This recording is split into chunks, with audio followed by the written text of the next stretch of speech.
While the world watched the Nazi war machine sweep across Europe, something quieter and equally horrifying was unfolding behind closed doors. Genocide wasn't enough. The Third Reich wanted to control life itself. They were not just erasing lives, they were engineering them. A future where bloodlines could be purified, bred, and multiplied by design. This is the story of Lebensborn, the Nazi breeding program designed to manufacture a master race, stolen bloodlines. It began on December 12, 1935. The world remembers that day for the Nuremberg laws, which banned marriages between Jews and Germans. But hidden beneath the headlines, something more insidious was set in motion. The Nazis didn't just want to purify Germany by exclusion. They wanted to breed their vision of perfection into existence. Germany was facing a demographic crisis. 2 million soldiers dead in World War I. A nation with fewer sons, fewer husbands, and fewer fathers. The birth rate was plummeting. Abortions were rampant. For Hitler and Himmler, this was more than a social issue. It was racial suicide. The solution wasn't charity, it was control. Lebensborn facilities would offer immaculate care for expectant mothers, but only for those who fit the racial blueprint. These were not maternity homes. They were breeding stations, hubs where the future of the Reich would be engineered. At the center of it was Heinrich Himmler, head of the SS. He had a vision, a future where the state, not families, controlled reproduction. Himmler didn't rely on medical science. His blueprint was racial pseudoscience and cold bureaucracy. The raw material for this program came from the band of German maidens, the Nazis' version of Girl Scouts. Young women, barely out of school, were recruited as the mothers of the next generation. But before they could participate, they had to prove their bloodlines were pure for at least 3 generations. Family trees were dissected, looking for any hint of Jewish, Roma, or other so-called undesirable ancestry. The fathers were handpicked as well. Officers from the SS and Wehrmacht were paired with these girls. Not for love, not for choice, but for breeding schedules timed down to their ovulation cycles. The process was clinical, cold. The same officer could be assigned to multiple women, as long as the genetics lined up. Marital status didn't matter. Whether a woman was wed or unwed, she could be recruited into Lebensborn. But when German citizens started protesting the morality of state-sponsored illegitimacy, Himmler quietly scrubbed that part from the program's propaganda. Babies born through Lebensborn were taken from their mothers soon after birth. They were handed over to the SS, raised in facilities that looked like nurseries, but functioned like laboratories. Some were adopted out to Nazi-approved families. Others stayed in Lebensborn homes. By the end of the war, at least 26 of these facilities operated across Nazi-occupied Europe. An estimated 20,000 children were born into the program. But breeding wasn't enough. As Nazi forces conquered foreign lands, the program mutated into something even darker. Across Poland, Czechoslovakia, Norway, and beyond, the SS began kidnapping children. Their criteria were simple: blonde hair, blue eyes, no flaws in their appearance. These children were torn from their families, rebranded as orphans, and funneled into Lebensborn homes. Children who resisted, who clung to their identities, who remembered their real parents, were beaten. The Nazis told them their families had abandoned them. If they refused to believe it, they were sent to concentration camps. Many of them didn't come back. When Allied forces advanced in 1945, they uncovered the aftermath. In the Bavarian town of Steinhoring, 300 children were found alive, but abandoned. Their identities were gone. The Nazis had destroyed records as they fled. Reuniting these children with their real families became a race against the clock. A 1946 report estimated 250,000 children had been kidnapped into Lebensborn. Only 10% ever made it home. For those who survived, the scars were deep. Many Lebensborn children grew up with no knowledge of their origins. Others were fed lies about who their fathers were. Stories crafted to cover the ugly truth. Decades later, many only discovered the reality of their past as adults. They weren't the offspring of a superior race. They were the victims of a regime obsessed with bloodlines, the product of a system that saw human life as something to be engineered, manipulated, and discarded. For all the Nazi efforts, Lebensborn didn't create anything extraordinary. The children often had the desired blonde hair and blue eyes, but nothing more. No superior intellect, no genetic perfection, only a legacy of loss, confusion, and exploitation. Inside, Himmler's child factories. Officially, Lebensborn offered help to unmarried mothers, prenatal care, and adoption services. In reality, it was a factory where women were vessels, children were products, and bloodlines were commodities.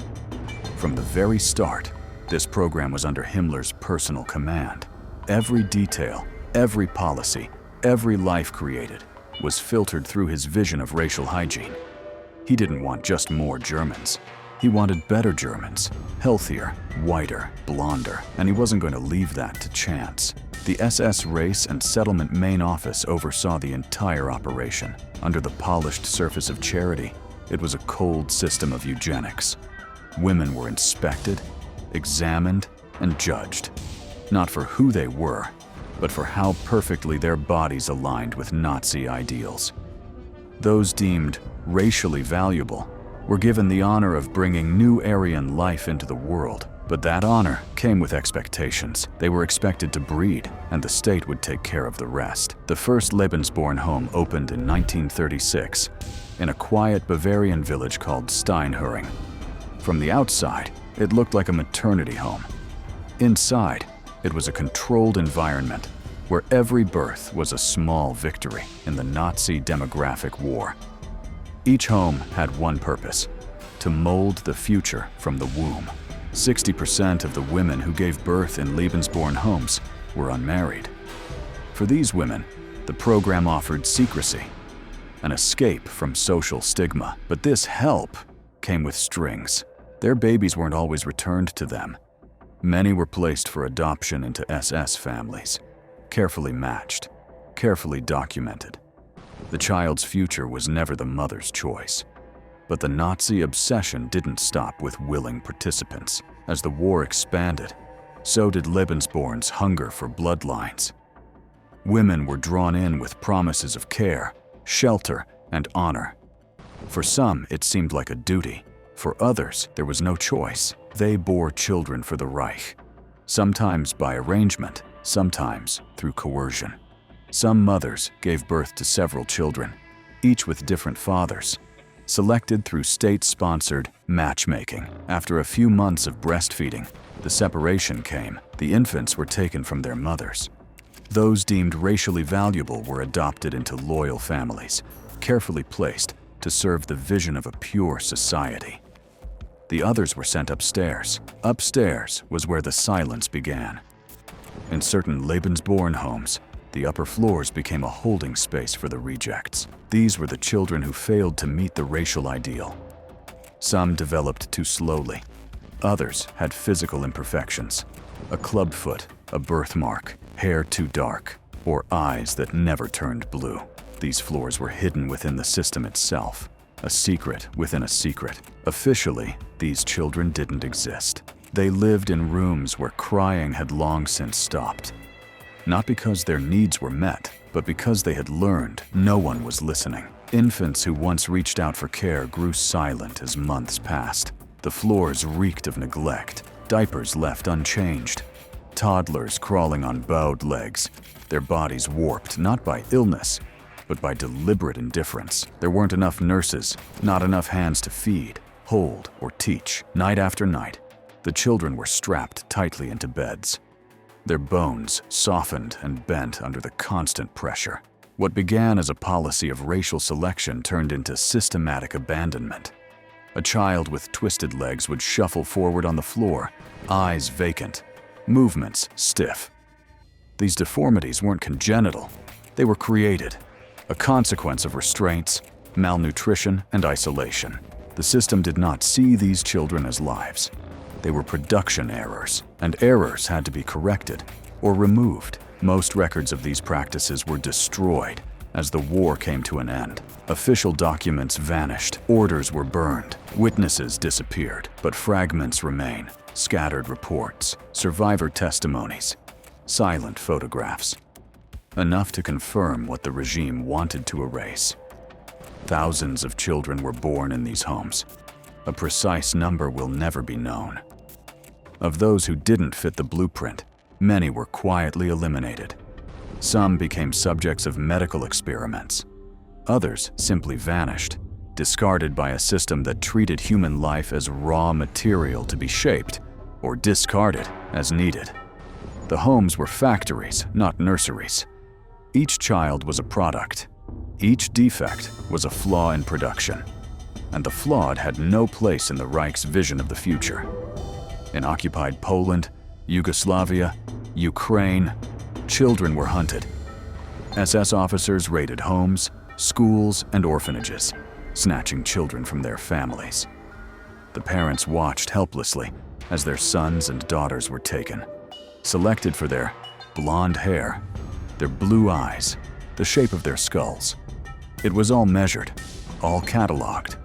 If a child passed the tests, they were renamed, re-educated, and handed to German families. If they failed, they disappeared. Himmler's words were clear. Either we win over any good blood that we can use for ourselves, or we destroy this blood. There was no middle ground. These kidnapped children underwent brutal Germanization. They were stripped of their identities, forced to forget their language, their parents, their past. In Nazi schools, they were taught to love the Reich, to hate what they once were. Some adapted, most resisted. Resistance, however, came at a price. If they continued to rebel, they were sent to concentration camps. For the Nazis, a child who could not be turned into an asset was a liability, and liabilities were eliminated. As Lebensborn expanded, so did its network of homes. Confiscated Jewish properties were converted into breeding centers. Leaders of the League of German Girls were ordered to recruit young women to pair with SS officers. This was not a system of choice. It was state-sanctioned matchmaking, driven by cold statistics and racial charts. By the peak of the war, Lebensborn had homes in Germany, Austria, Norway, Poland, Denmark, France, Belgium, the Netherlands, and Luxembourg. Tens of thousands of children were born under this program. In Norway alone, estimates range from 8,000 to 12,000. But many more were taken. Poland suffered the most. Conservative estimates suggest that 20,000 children were kidnapped, though some claims go as high as 200,000. After the war, only a fraction were ever returned to their biological families. But for many, the trail went cold. In the final months of the war, as Nazi Germany crumbled, SS officers destroyed the Lebensborn records. Files were burned, birth certificates vanished. The identities of thousands of children were erased in a matter of weeks. No names, no graves. As American forces uncovered over 10,000 foreign-born children in Germany, the search for accountability led to the dock at Nuremberg. Among the accused stood Max Zollmann, a high-ranking official in the Lebensborn Program. The charges were grave: systematic abduction of children, tearing them from their families to build a master race. But the trial would not deliver the clarity many hoped for.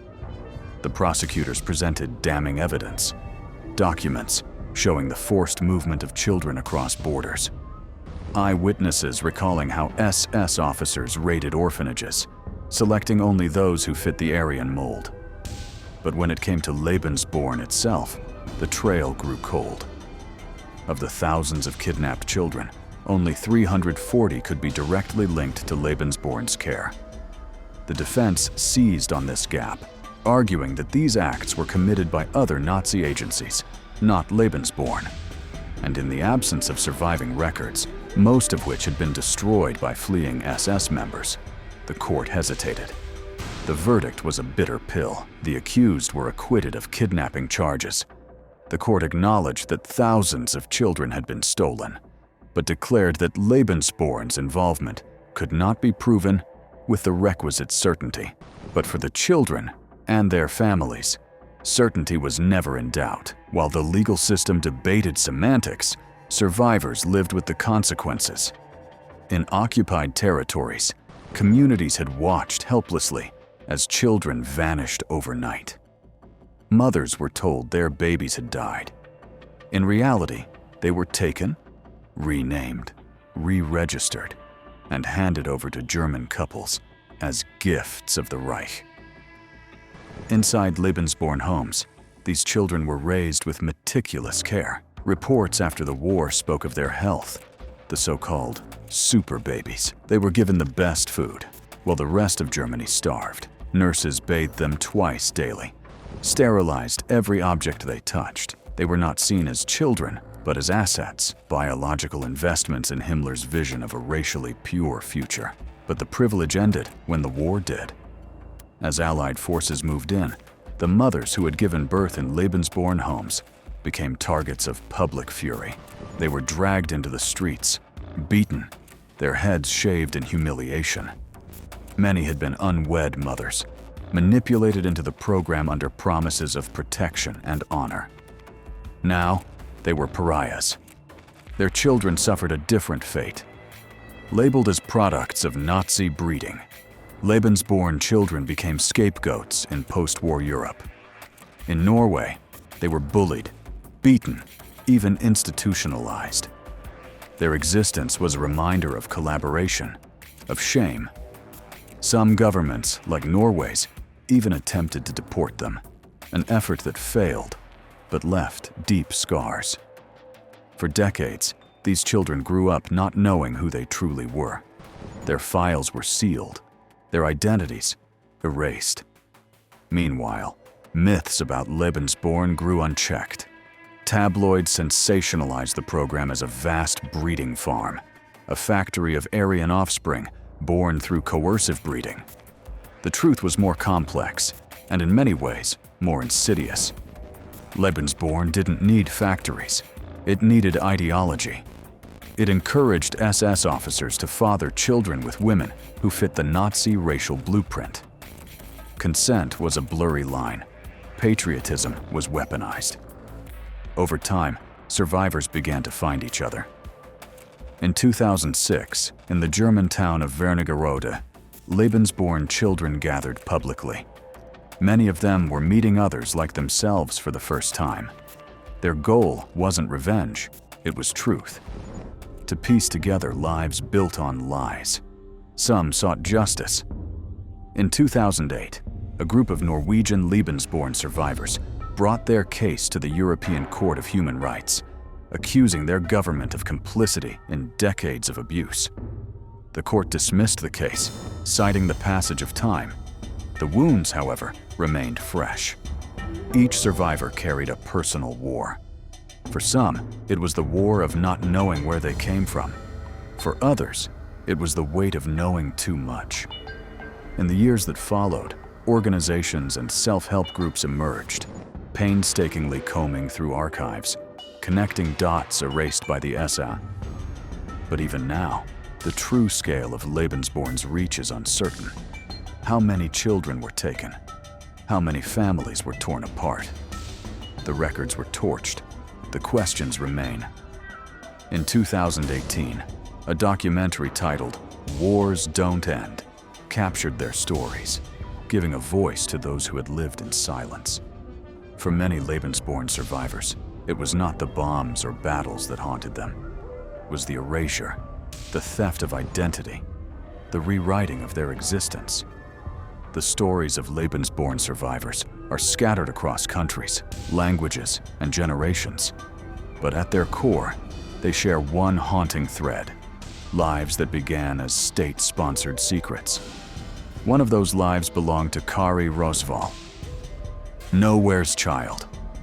She called them the dark years, the years before she had a name, before she had a face. For Kari Rosval, life began as a question mark. No parents, no past, no place to belong. Just a 3-year-old child who had appeared from nowhere. But Kari wasn't a foundling by chance. She was created. She spent the first year of her life in a place called Hoahorst, a Lebensborn home in Germany. She was taken from her mother in Norway when she was just 10 days old. Packed in a crate, shipped like cargo. To the Nazis, she wasn't a child. She was a blueprint. For Kari, those early months were a void. No memories, no photographs, not even a name that truly belonged to her. She grew up in Sweden, adopted, loved, yet always haunted by the silence of her beginnings. Every mirror reflected a stranger. For decades, her past was a blank page. Then, one day, a letter arrived at her home in South Dublin. Inside was a photograph, a black and white image of an infant, her first baby picture. She was 64 years old. The photograph had been taken by the Nazis. It was a chilling gift from the past. Proof that her earliest moments had been documented, not as cherished family memories, but as inventory in Himmler's racial experiment. That single photograph shattered the fog of her forgotten past and forced her to confront a truth she had never imagined. She was a Lebensborn child. Kari's mother had been one of the women chosen in occupied Norway, chosen for her looks, for her Aryan features, not for who she was. Kari's conception wasn't an accident, it was policy. But when the Reich crumbled in 1945, so did the future Kari had been bred for. The elite children became outcasts, symbols of a regime the world wanted to forget. Kari, once a prized specimen, was hidden away in an attic with other Lebensborn children. No longer valuable, now a burden. The Red Cross found her, rescued her. She spent her childhood in Sweden, far from the ruins of Germany. But the scars of that origin story never faded. She lived a life shaped by unanswered questions. In her 20s, Kari began to search for the truth. Like many adopted children, she longed to know where she came from. But her journey wasn't a typical reunion story. When she tracked down her biological mother in Norway, the meeting was cold, awkward, filled with silences that spoke louder than words. The questions that haunted Kari weren't met with comfort. They were met with a wall. For years, Kari carried the weight of that rejection. She built a life in Ireland, married, raised a son. Yet the shadows of the past lingered. Until one ordinary day, when a chance meeting would change everything. It was at an Irish Country Women's Association gathering. Kari had been casually sharing her story with a few women. The room fell silent as she spoke. Her words spread beyond those walls, reaching Naomi Linehan, a journalist who understood immediately. This story needed to be told. Not just for Kari, but for history. Naomi went to Kari's home in Bollentier. She expected an interview. What she found was a life that defied imagination. A life sculpted by forces beyond Kari's control, yet lived with extraordinary resilience. Their conversation aired on Newstalk Radio. The public response was overwhelming. People wanted to know more. They wanted the whole story. That was how Nowhere's child was born.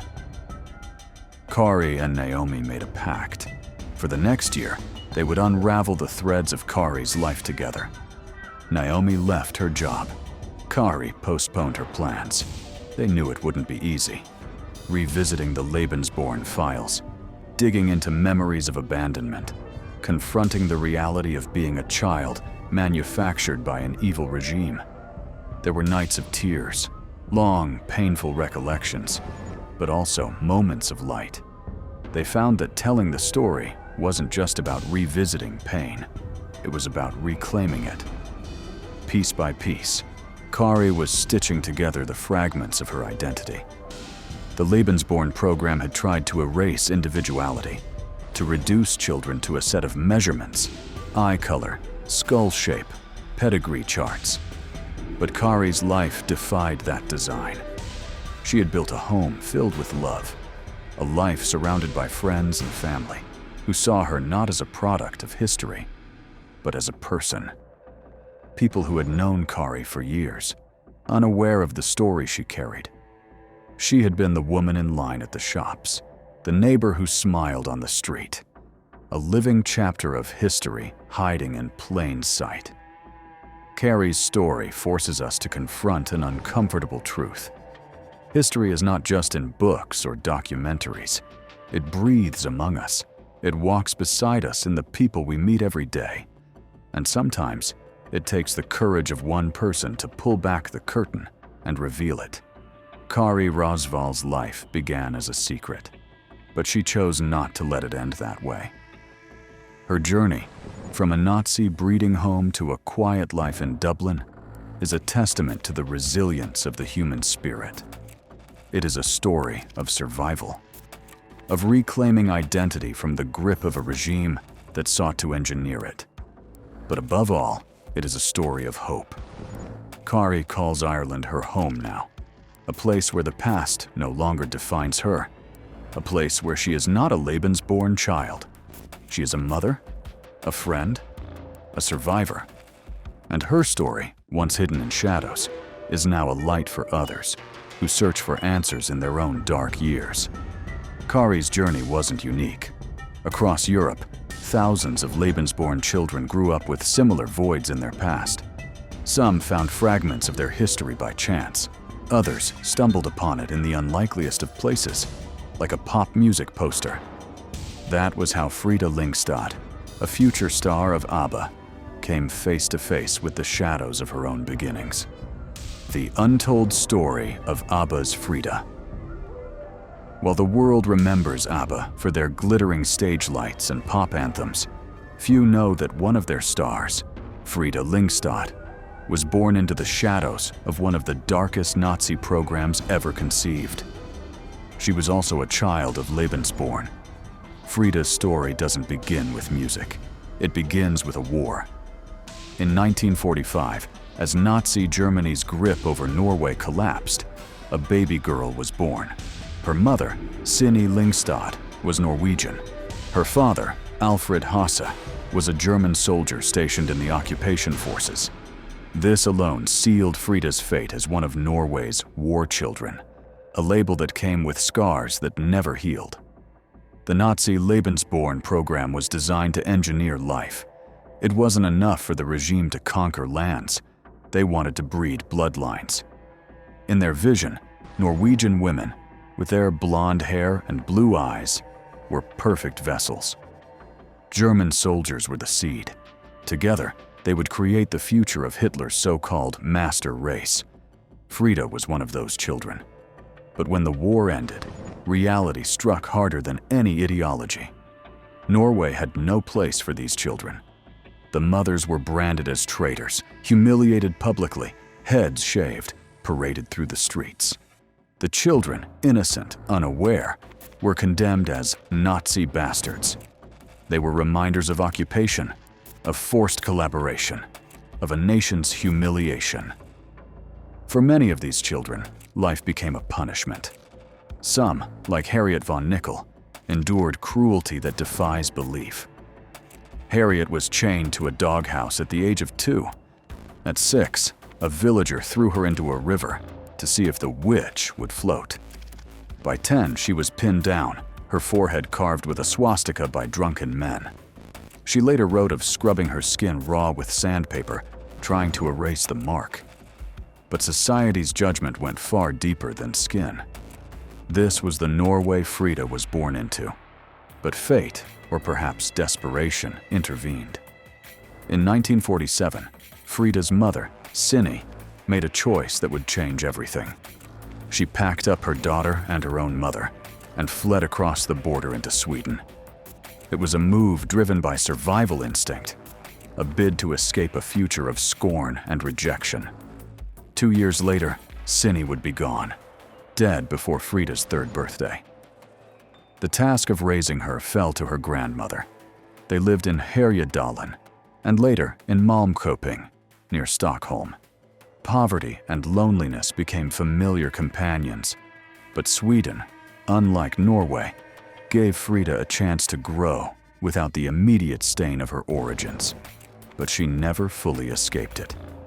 Frida's childhood memories of Norway were few, but sharp. She recalled the warm embraces of her Aunt Olive during rare summer visits. Olive noticed how lonely the little girl seemed, always trying to make her feel welcome. But even those gestures were rare exceptions. The silent judgment of being a Lebensborn child lingered, even in exile. Frida's father, Alfred Hasse, had vanished after the war. For decades, she believed he had died. The Nazi records, the shame surrounding these war children, had buried such connections. It was easier to believe the father was dead than to search through the wreckage of what the war had left behind. But history has a way of resurrecting its ghosts. In 1977, ABBA was at the peak of their fame. Teen magazine Bravo published a poster of Frida, accompanied by a biography that mentioned her German father. In Germany, Peter Hasse, Frida's half-brother, saw the article. The face on the poster matched the stories his father had told. He confronted Alfred. Months later, Frida came face to face with the father she never knew existed. The meeting took place in Stockholm. What should have been a reunion was instead a collision of past and present. For Frida, this wasn't a fairy tale. It was a painful reminder of a history she had never asked for, a story of state-sponsored breeding that she had been born into. She was one of over 12,000 Lebensborn children born in Norway. Each of them, in the eyes of the SS, had been a biological victory. In occupied Norway, the Nazi propaganda machine had encouraged relationships between German soldiers and Norwegian women, spinning these unions as patriotic duties. But when the Reich fell, so did their promises. The children left behind became social outcasts. For those who remained in Norway, the future was bleak. Many were denied education. Jobs were scarce. They were mocked, shunned, labeled as German idiots. The perfect Aryan prototypes, once celebrated in secret Nazi breeding programs, became pariahs in their own homeland. Frida escaped that fate, but only barely. If her family had not crossed into Sweden, if her mother had not acted when she did, Frida's life could have followed a very different script. There might never have been an ABBA. No stage lights, no anthems. Only the silence of a life stunted by hatred and prejudice. The story of the Lebensborn children is not a chapter the world talks about often. It hides beneath the grand narratives of battles and treaties. But for those who lived it, the wounds are permanent. They are stories written on human lives, lives designed in laboratories of ideology, and then discarded by society when those ideologies collapsed. For every Frida who escaped, there were countless others who didn't. They lived their entire lives bearing the scars of a war they had no hand in. Their only crime was being born. If this story unsettled you, it should. Lebensborn wasn't science fiction. It was real, designed in boardrooms, enforced in bedrooms, and carried out on the bodies of women and children. It shows how easily life becomes a statistic when power is left unchecked. These children were never given a choice. Most of them were never even given their names back. If stories like this remind you why history should never be sanitized or forgotten, then don't scroll past. Subscribe for more untold histories that cut through the headlines. Hit the like button so more people can understand how deep the scars of ideology run. And tell us your thoughts in the comments, because silence is exactly what allowed programs like Lebensborn to exist. Stay aware, stay critical, and never underestimate how quietly evil begins.